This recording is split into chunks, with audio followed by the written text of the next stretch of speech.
Hi, it's head coach Alicia I coming to you from the West Cobb studio in Marietta, Georgia. I'm here to take your deep dive into Wednesday, November 9th template.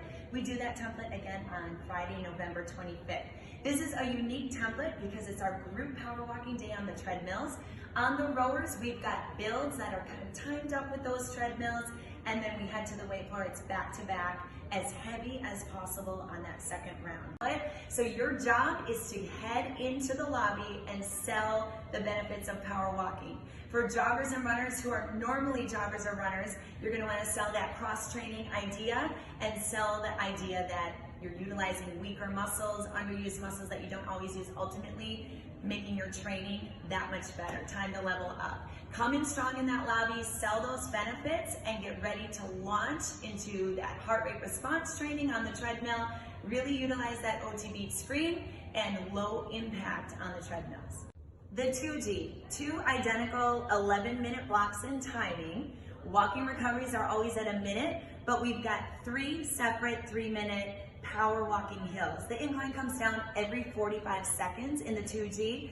Here's your main goal, is to try to maintain that speed on those hills. We finish in a final 45-second all out. That's where those joggers and runners can go back down to their flat road and light it up with that speed. Power walkers, obviously, we go back up to 10% incline or greater.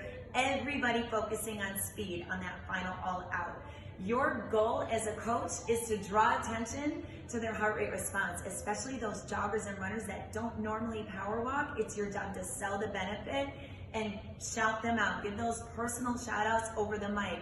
Great job, Jen. 84% of your maximum heart rate response achieved on that hill.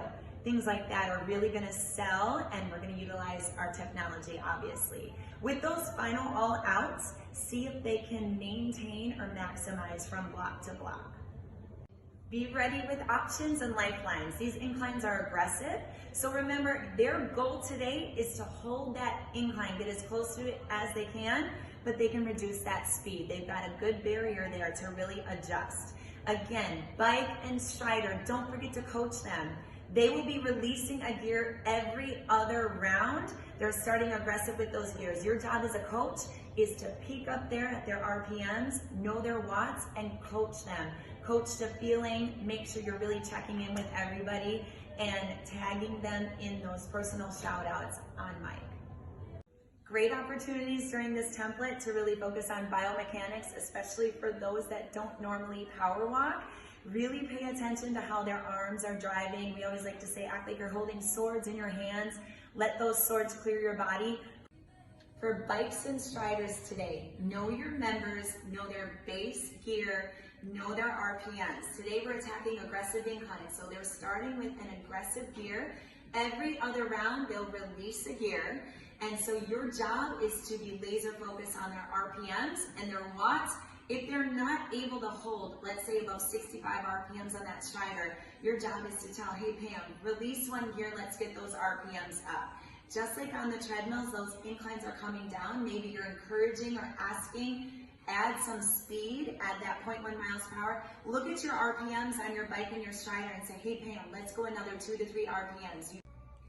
For the rowing, 500-meter split time is your focus today. As a coach, your job as you're cueing them through those builds is to locate the split time, educate them on what that means, and as they're building from base to push to all out, all the way up every 45 seconds with those treadmills. See if you can work with 2 to 3 people and get them to notice how to drop their split time by 2 seconds and really get those numbers logged in for them so they're laser focused on those numbers. On the weight floor, you're going to want to choose your demo exercises very carefully. We've got our hamstring curls and the straps. We've got strap pull-ups. We've got dumbbell lateral lunges. As a coach, your job is to take some time and really have those cues and that demo down pat so you can really utilize and maximize your time during the beginning of that weight floor.